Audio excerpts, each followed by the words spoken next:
Selamat pagi, perkenalkan saya Gracia Novalengkong.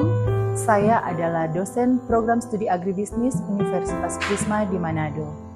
Pada kesempatan ini, saya akan menjelaskan tentang pernyataan diri dosen dalam unjuk kerja Tridharma pada perguruan tinggi, khususnya bidang pengajaran. Proses pembelajaran yang akan saya jelaskan adalah pada salah satu mata kuliah yang saya ampuh, yaitu pembangunan pertanian dengan bobot 3 SKS.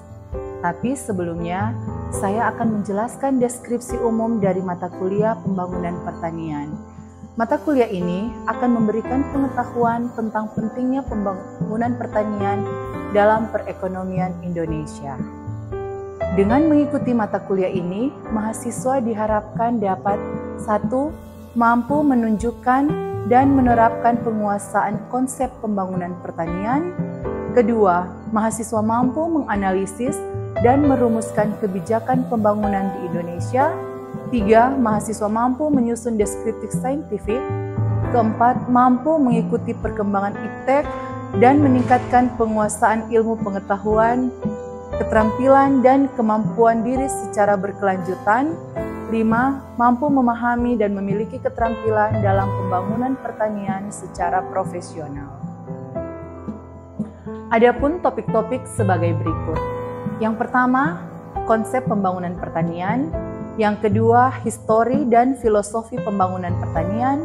Yang ketiga, paradigma pembangunan pertanian berkelanjutan. Yang keempat, konsep terbarukan dari agribisnis. Yang kelima, dampak ekologi terhadap struktur produksi pertanian. Yang keenam, revolusi hijau.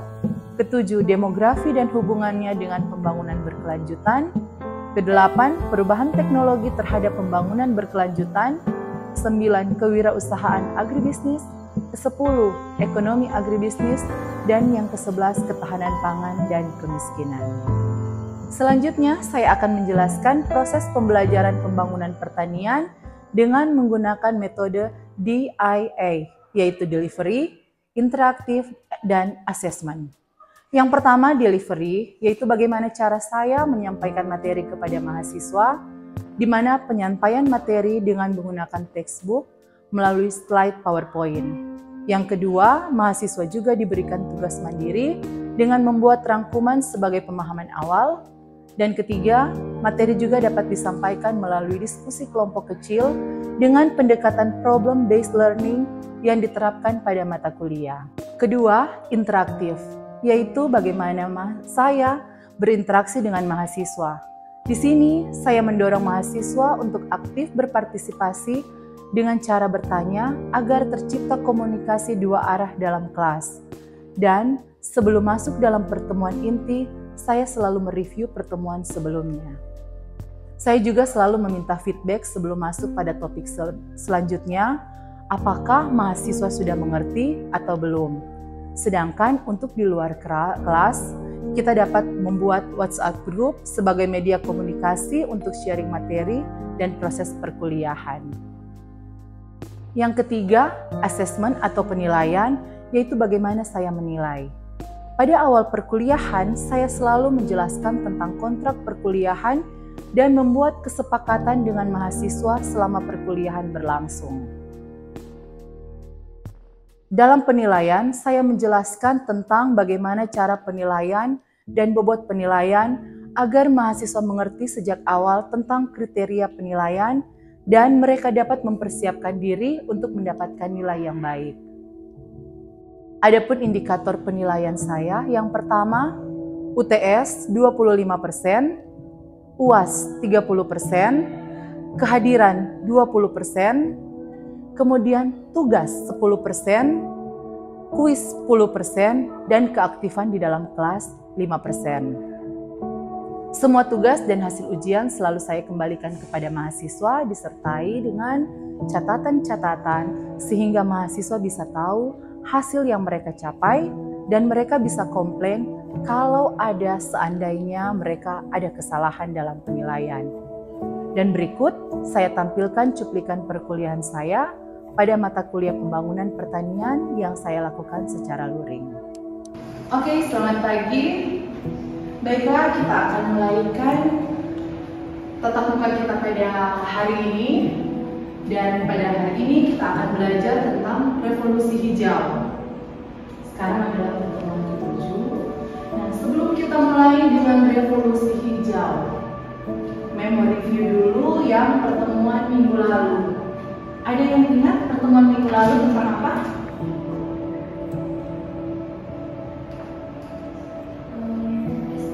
Oke, silakan Esther. Dampak ekologi terhadap struktur fungsi pertanian, di mana kita mempelajari tentang yang pertama bentuk-bentuk ekologi, yang kedua kondisi ekologis pertanian, yang ketiga multifungsi pertanian, yang keempat struktur produksi pertanian pada berbagai ekologi. Oke, jadi minggu kemarin kita sudah belajar tentang ekologi. Nah, minggu ini kita akan belajar tentang revolusi hijau. Ada yang tahu apa itu revolusi hijau? Atau ada yang pernah dengar? Yang pernah dengar? Yang cuma dengar saja. Oh ya, mungkin sudah asing ya kata revolusi hijau. Nah, revolusi hijau atau Green Revolution. Di situ kita tulis revolusi hijau, curse or blessing. Apakah itu karma, kutukan, atau berkat? Ada yang mau dijawab? Berarti harus ikut kuliah hari ini baru bisa menjawab pertanyaannya ada. Nah, revolusi hijau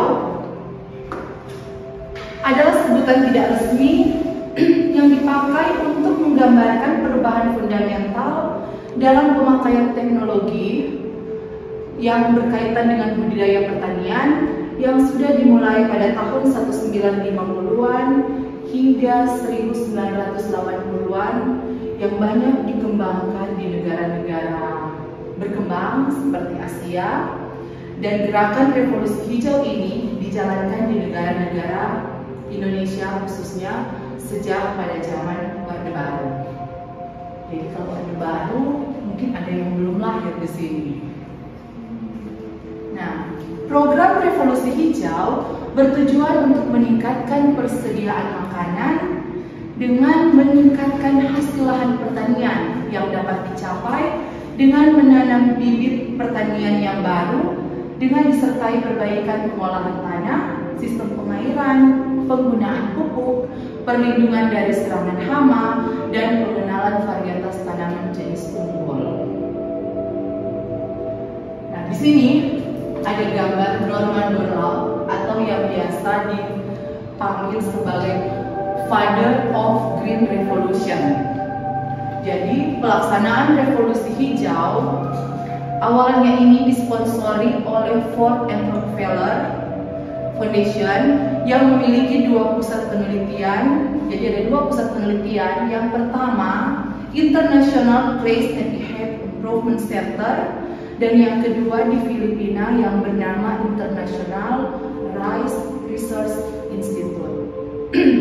Pusat penelitian yang di Meksiko dipimpin oleh Norman Borlaug. Nah, beliau ini adalah penerima penghargaan Nobel Perdamaian tahun 1970 sebagai konseptor Green Revolution. Nah, perkembangan revolusi hijau ini ada beberapa tahap.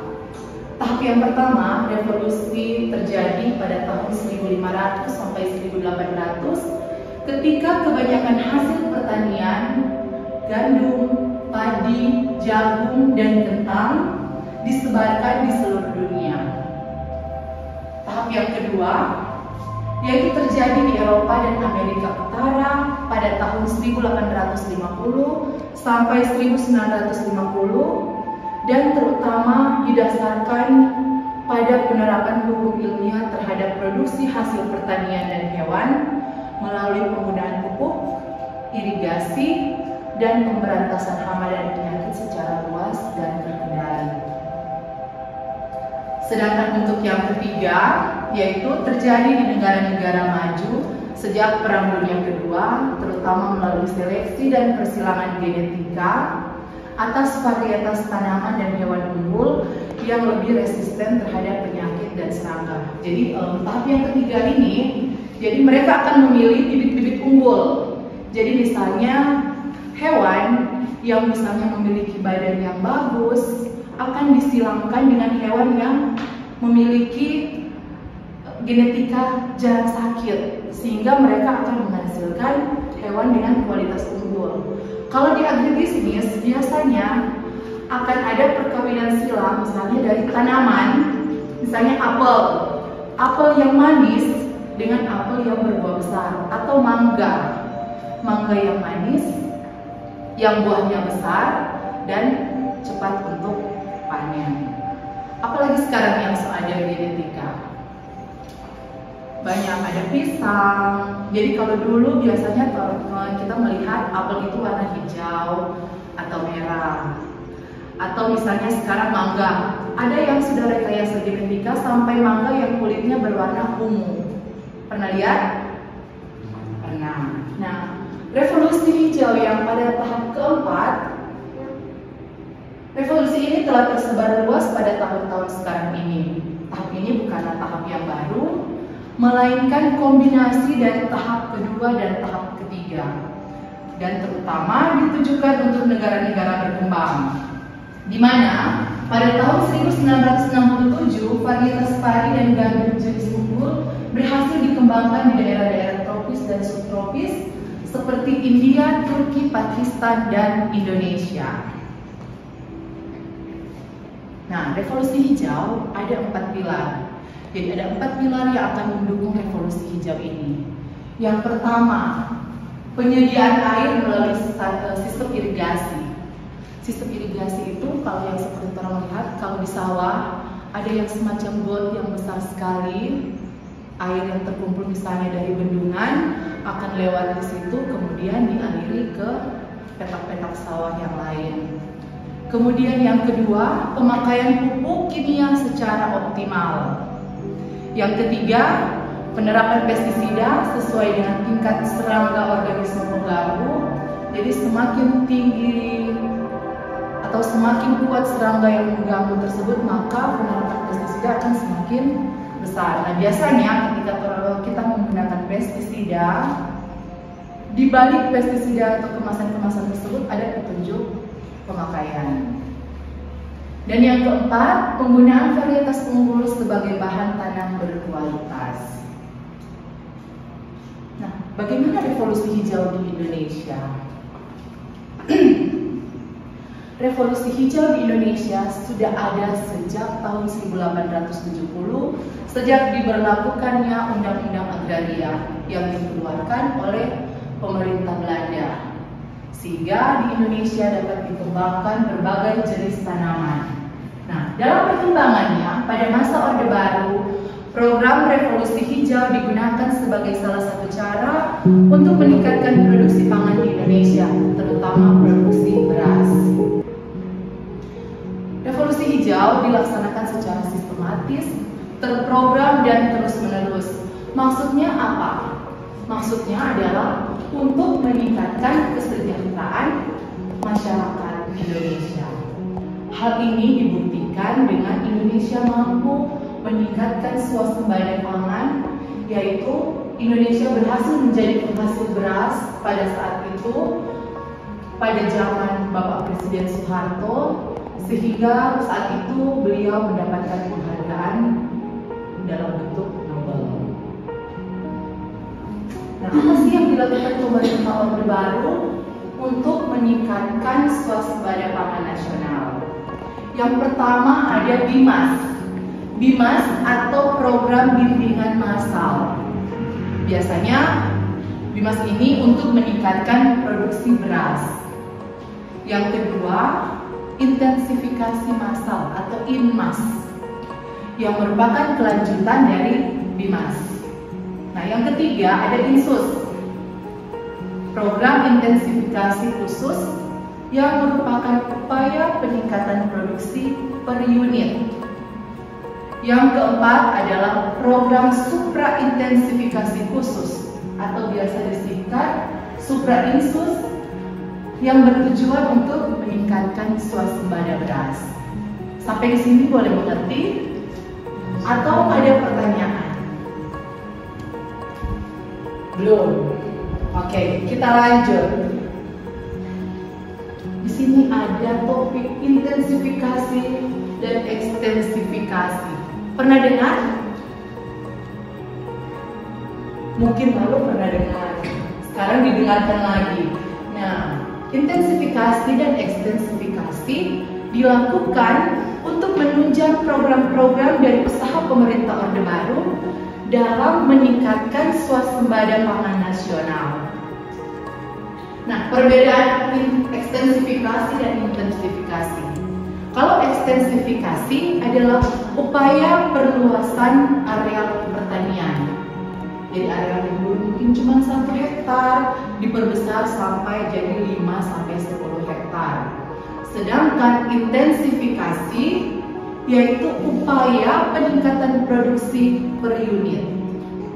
Jadi produksinya dulu misalnya cuma 10 ton per hektar menjadi 100 ton per hektar.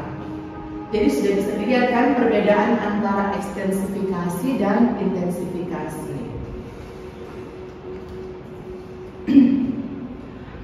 Pelaksanaan revolusi hijau di Indonesia dilakukan melalui 2 program dari pemerintah, yaitu Panca Usaha Tani dan Sabta Usaha Tani. Panca Usaha Tani berarti ada 5, namanya Panca berarti 5. Kalau Sabta Usaha berarti ada 6 usaha, karena Sabta. Langkah yang pertama adalah Panca Usaha Tani, yaitu mekanisme dalam pengolahan lahan. Yang kedua, menggunakan irigasi yang mapan. Ketiga, menggunakan pupuk. Yang keempat, menggunakan obat penyemprot hama. Yang kelima, menggunakan bibit unggul. Nah, bedanya Sabta Usaha dan Panca Usaha hanya terletak pada langkah yang ke-6, di mana pada Sabta Usaha Tani akan ditambah dengan langkah-langkah pengolahan dan penjualan pasca panen. Kalau pengolahan dan penjualan pasca panen pastinya sudah mengerti, karena yang kemarin baru disampaikan dalam topik perkuliahan yang sama ketika mengajar kemarin.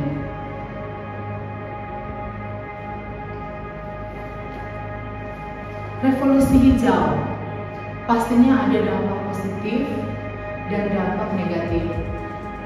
Semua sama, semua di mata kuliah mengajarkan tentang misalnya revolusi hijau ataupun di mata kuliah perencanaan pembangunan wilayah, pasti ada dampak positif dan dampak negatif. Nah, dampak positif dari revolusi hijau ini apa? Yang pertama, akan meningkatkan produksi pertanian, yang berarti dapat mengatasi pangan. Berarti kalau meningkatkan produksi, berarti ketersediaan pangan terjamin. Yang kedua, ditemukannya berbagai jenis tanaman dan biji-bijian varietas unggul. Artinya sudah ada produk-produk unggulan. Ketiga, pendapatan petani meningkat. Otomatis kalau pendapatan meningkat, berarti kesejahteraan petani juga akan meningkat. Nah, ini adalah dampak negatif dari revolusi hijau. Nah, revolusi hijau ini pertama penurunan produksi protein, kemudian penurunan keanekaragaman hayati, penggunaan pupuk terus-menerus yang menyebabkan ketergantungan tanaman pada pupuk, kemudian penggunaan pestisida dapat menyebabkan munculnya hama strain baru yang lebih resisten. Yang kelima, menghabiskan daya yang besar untuk biaya penelitian, maksudnya cost yang lebih besar hanya untuk penelitian. Yang keenam, menurunnya daya produksi tanah karena ditanami terus-menerus. Yang ketujuh, terjadinya polusi tanah dan air akibat penggunaan pupuk pestisida yang berlebihan. Dan yang kedelapan, mekanisme pertanian mengganti tenaga manusia dengan mesin. Sampai di sini ada yang mau bertanya? Silakan Sky. Tentang dampak negatif revolusi itu yang pertama tentang penurunan produksi protein. Itu mengapa itu bisa terjadi? Nah, di sini mengapa terjadi penurunan produk protein, yaitu ada di slide sudah kita jelaskan bahwa karena zaman dulu dikembangkan pengembangan serealia. Nah, serealia ini termasuk misalnya gandum atau biji-bijian yang itu adalah sumber karbohidrat. Karena zaman dulu mereka hanya fokus untuk pengembangan serealia, sehingga mereka lupa untuk mengembangkan protein yang biasanya kalau protein orang dapat atau kita dapat dari apa? Ikan atau hewan. Nah, mereka dulu hanya fokus untuk memperbanyak serealia, biji-bijian atau gandum, sehingga dulu mereka lupa untuk memperbanyak protein. Akibatnya terjadi peningkatan produksi karbohidrat dan menurunnya produksi protein. Makanya kalau orang Indonesia sekarang itu banyak sering makan nasi ketimbang makan lauk. Makanya sekarang ganti pola, sedikit saja makan karbohidrat tetapi perbanyak dengan protein agar terjadi keseimbangan. Boleh lanjut? Boleh. Nah, gerakan revolusi hijau ini ternyata tidak mampu untuk menghantarkan Indonesia menjadi negara swasembada pangan secara tetap. Mengapa begitu? Karena hanya bertahan 5 tahun. Hanya dari tahun 1984 sampai 1989. Berarti belum lahir. Yang saja itu waktu itu masih kecil. Nah, di samping itu, revolusi hijau telah menyebabkan terjadinya kesenjangan ekonomi dan sosial pedesaan. Karena ternyata revolusi hijau hanyalah menguntungkan petani yang memiliki tanah yang lebih dari 1,5 hektar, artinya dia memiliki tanah yang cukup besar, atau petani yang kaya di pedesaan, dan serta penyelenggara negara di tingkat pedesaan. Jadi hanya mereka-mereka itu yang mendapatkan keuntungan. Nah, sampai di sini sudah bisa kan membedakan mana yang curse dan mana yang blessing. Jadi tergantung bagaimana kita menerapkan revolusi hijau di Indonesia. Sampai di sini ada pertanyaan?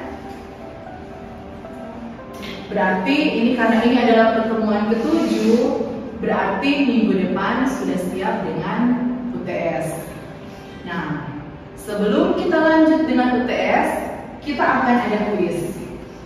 Seperti biasa, setiap akhir pertemuan kita akan ada kuis, dan kuis dapat dikumpul setelah kalian mengerjakannya kurang lebih 10 menit.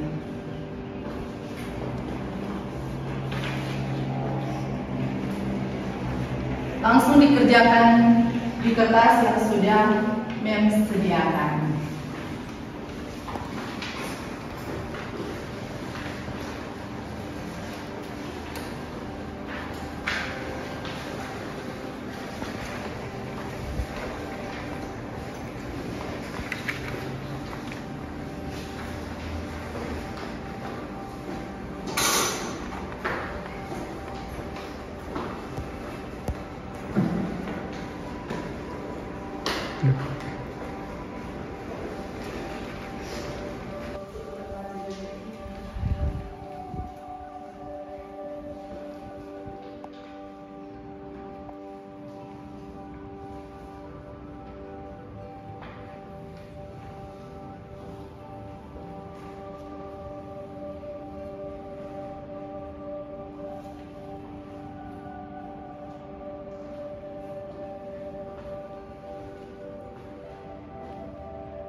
Ujian ini, kuis ini akan diperiksa dan kembalikan minggu depan, dan persiapkan diri kalian untuk UTS minggu depan. Selamat siang, God bless you.